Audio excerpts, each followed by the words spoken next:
একসময় আলোচিত সমালোচিত মডেল অভিনেত্রী সানাই মাহবুব বিয়ে করেছেন।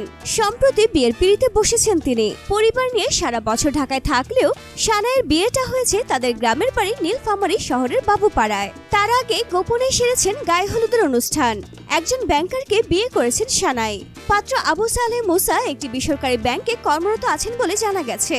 তিনি নীলফামারী জেলার কিশোরগঞ্জ উপজেলার বাহাগিলি ইউনিয়ন দক্ষিণ দুরকোটি এলাকার বাসিন্দা।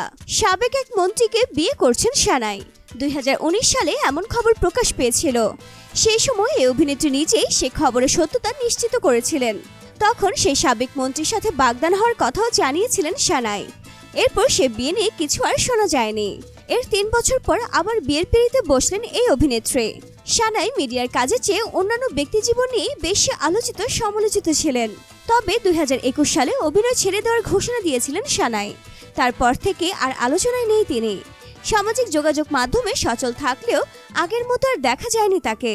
তো বন্ধুরা, সানাই মাহবুবের বিয়ে নিয়ে আপনাদের কি মন্তব্য? নিচে কমেন্টস করে লিখে জানাতে পারেন আপনার মূল্যবান মতামত। ডিয়ার ভিউয়ার্স, এমন আরও ভিডিও পেতে সাবস্ক্রাইব করে বেল আইকনে ক্লিক করে রাখুন।